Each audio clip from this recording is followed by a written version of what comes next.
சாய்ராம். இன்னைக்கு பொதுவான பிரார்த்தனை தான். நாளையிலேருந்து தான் மறுபடியும் பிரார்த்தனைகள் ஸ்டார்ட் ஆகும். நேற்று லைவில் கொடுத்த பிரார்த்தனை ரொம்ப வேல்யூ. அதே போல் இன்னைக்கு இப்போ செய்யக்கூடிய பிரார்த்தனையும் மிக மிக முக்கியமான பிரார்த்தனை. முதல்ல உடல் ஆரோக்கியம். சாய்ப்பா கிட்ட எல்லாரும் ஒன்றா சேர்ந்து யாருக்கு என்னென்ன உடல் ரீதியாக நோய்கள் இருக்குதோ அத்தனை நோய்களையும் தீர்க்க வேண்டும் அப்படின்னு சொல்லி நம்ம பிரார்த்தனை பண்ணிக்கலாம். அடுத்தது மன நோய்.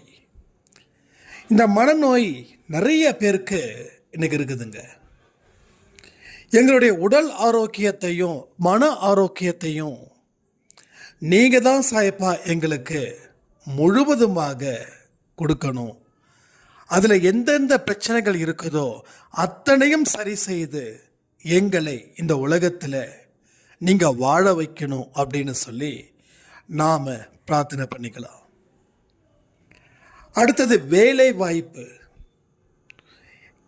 எத்தனையோ குழந்தைங்க முடிச்சுட்டு வேலை இல்லாமல் கஷ்டப்பட்டு கண்ணீர் விட்டுட்டு இருக்காங்க. யாருக்கு என்னென்ன திறமைகள் இருக்கோ அந்த திறமையின் அடிப்படையில் எல்லோருக்கும் வேலை வாய்ப்புகளை கொடுக்கணும் சொல்லி சாய்ப்பா கிட்ட ப்ரே பண்ணிக்கலாம். அடுத்தது குழந்தை பாக்கியம் ஒரு பெரிய சேலஞ்சாக இருக்கு. எத்தனை பேர் குழந்தை பாக்கியம் வேணும்னு சொல்லி சாய்ப்பா கிட்ட பிரார்த்தனை பண்ணிட்டு இருக்காங்களோ அத்தனை பேருக்கும் குழந்தை பாக்கியம் சீக்கிரமாக சாய்ப்பாவோட அருளால் அது நடக்கணும்னு சொல்லி பிரார்த்தனை பண்ணிக்கலாம். எத்தனையோ பெண்கள் பல விதத்தில் பாதிக்கப்பட்டு ஒரு வெறுப்பான வாழ்க்கையை வாழ்ந்துக்கிட்டு இருக்காங்க. அத்தனை பேர்கிட்டையும் சாய்ப்பா மனதில் பேசி அவங்க வாழ்க்கையில் நம்பிக்கையை ஏற்படுத்தி ஒரு சாதனை செய்வதற்கு ஏற்ற மாதிரியான மனநிலையை உருவாக்குவதற்காக பிரார்த்தனைகள் செய்யலாம். எத்தனையோ ஆண்கள் குடிபோதையில் குடும்பத்தை கவனிக்காம பொறுப்பு இல்லாமல் இருக்கக்கூடியவர்களுக்கு பிரார்த்தனை பண்ணிக்கலாம். அவங்க குடிபோதையில் இருந்து மீண்டு வெளியில் வரணும். அவங்களுக்கு தேவையான அத்தனை அறிவுரைகளும் சாயப்பாவால் வழங்கப்படணும். அவங்களுடைய அறிவு கண் திறக்கணும்.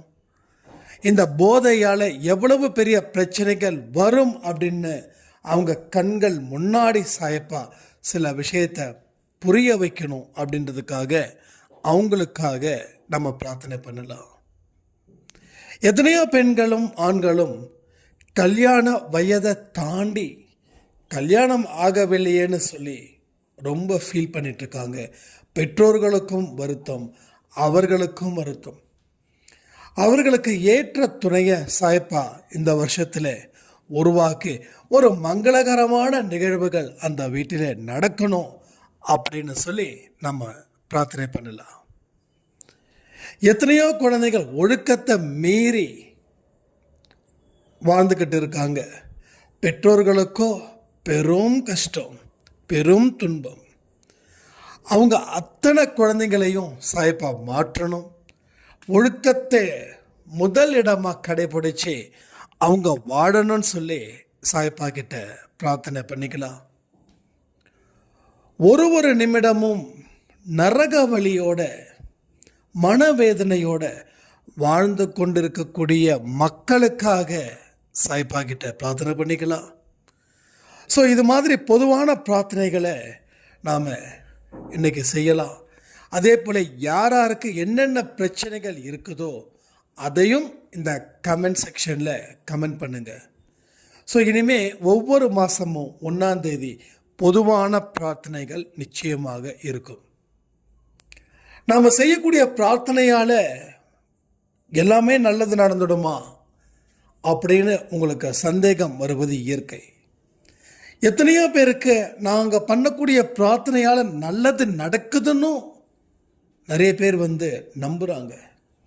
அப்போ என்ன அர்த்தம்? ரெண்டு பேருக்கு இருக்கக்கூடிய வித்தியாசம்னா, உங்கள் மனதில் தூய்மையும் நம்பிக்கையும் கடவுளுடைய அருளும் இருந்தால் நீங்கள் செய்யக்கூடிய பிரார்த்தனை 100% பலிக்கும் அப்படின்ற ஒரு உணர்வு நிலை உங்களுக்கு வரும். அப்படி வரலைன்னா இதில் ஏதோ ஒரு குளறுபடி உங்ககிட்ட இருக்குதுன்னு அர்த்தம். அது எது அப்படின்னு சரி பண்ணிக்கோங்க. திரும்பவும் சொல்கிறேன், நீங்கள் தனி ஆள் இல்லை. நீங்கள் அன்பேசாய் குடும்பத்தில் இருக்கக்கூடிய முக்கியமானவர்கள். அதனால் நீங்கள் மனதில் நம்பிக்கையும் கடவுளுடைய அருளையும் பெற்றவர்களாகவே இனி பயணிக்க வேண்டும். இந்த பயணம் உங்கள் வாழ்க்கையில் ஒரு வரலாற்று சாதனை படைக்க போகுதுன்னு நம்புங்க. கடவுள் உங்கள் கூட இருப்பார். அடுத்தவர்களுக்காக செய்யக்கூடிய பிரார்த்தனைகளை முன்னாடி வந்து நீங்கள் நிற்கணும். அப்பொழுது தான் கடவுளுடைய மனம் மகிழும், கடவுளுடைய மனசு குளிரும். அவர் அந்தப்படியாக இருந்தாதான் நமக்கு வெற்றி படிக்கட்டுகளை அவர் உருவாக்கி தருவார். அதனால் யாருக்கோ எங்கேயோ நடக்குது, நமக்கு நடக்கலை, நான் ஏன் பிரார்த்தனை செய்யணும், அந்த மாதிரி வம்பு பேச்சுகளை மனசுக்குள்ளே விதைக்காதீங்க. அது உங்களுக்கு வம்பாக போயிடும், துன்பமாகவும் போயிடும். இறக்கப்படக்கூடியவர்கள் கடவுளால் ஆசீர்வதிக்கப்பட்டவர்கள், இல்லை கடவுளால் ஆசீர்வதிக்கப்படுகிறவர்கள். இன்னும் கொஞ்ச நாள் பார்த்தீங்கன்னா, நீங்கள் இரக்கம் அதிகமாக இருக்க இருக்க உங்களுக்கு கடவுளுடைய பரிபூரணமான ஆசீர்வாதம் உங்களுக்கு வந்து சேருன்றதை நம்புங்க. ஒவ்வொரு நாளும் 10 மணிக்கு கிளாக் பாருங்கள், உடனே மொபைல் எடுங்க. ஸ்டேட்டஸில் நான் வச்சுருவேன், இல்லைன்னா அந்த சேனலில் நோட்டிஃபிகேஷன் வரும். ஸோ முதல்ல இந்த சேனலை சப்ஸ்கிரைப் பண்ணுங்கள். அப்போ தான் நம்ம கொடுக்குற எல்லா பிரார்த்தனைகளும் உங்களுக்கு வந்து சேரும். திரும்பவும் சொல்கிறேன், அன்பேசாய் குடும்பம் எனக்கு எப்படி உயிர் மூச்சோ அதே போல் உங்களுக்கும் உயிர் மூச்சாக இருக்குன்னு நான் நம்புகிறேன். ஏன்னா நல்ல மனிதர்கள் இருக்கக்கூடிய இடத்துல நீங்களும் இருந்தால் வாழ்க்கையில் வெற்றி நிச்சயமாக கிடைக்கும். அதே போல் என்ன பிரார்த்தனை செய்தாலும் சரி, ஒரு டம்ளர் அதில் தண்ணி வச்சுக்கோங்க. ஓகேவா? உதி இருந்துச்சுன்னா ரொம்ப நல்லது, உதி இல்லைன்னா ப்ராப்ளம் இல்லை. ஏன்னா தண்ணியோட வைப்ரேஷன் அப்படின்றது ரொம்ப பெரிய விஷயம். அந்த தண்ணீரை பற்றி ஒரு நாள் நான் அன்பேசாயில் ஆடியோவை நான் கொடுக்குறேன். ஏன்னா அந்த தண்ணியோட வைப்ரேஷன் வந்து அது நிறைய விஷயங்கள் சொல்லணும். ஏன்னா அது பேசுகிறதுக்கே டைம் ஆகும். இது வந்து சரியான இடம் கிடையாது பிரார்த்தனை பண்ணுறதால. அதனால் இப்போதைக்கு நான் சொல்கிறேன், ஒரு டம்ளரில் தண்ணி வச்சுக்கோங்க. அந்த டம்ளர் வந்து அந்த தீர்த்தத்துக்காக மட்டும் பயன்படுத்துங்க. அதற்கப்புறம் கண்களை மூடி எல்லாமே நல்லபடியாக நடக்க போவதற்காக நன்றி சொல்லி அந்த நன்றியோட அதை குடிக்கணும்.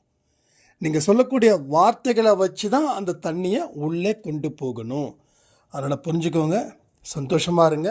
என்றைக்கும் அன்பேசாய் குடும்பம் உங்களுக்கு இருக்குது. உங்களுடைய எல்லா பிரச்சனைகளும் தீர்ப்பதற்கு அருமருந்தா அன்பேசாய் இருக்குன்னு சொல்லி இந்த பிரார்த்தனை நேரத்தை நான் நிறைவு செய்கிறேன். ஜெய் சாய்ராம்.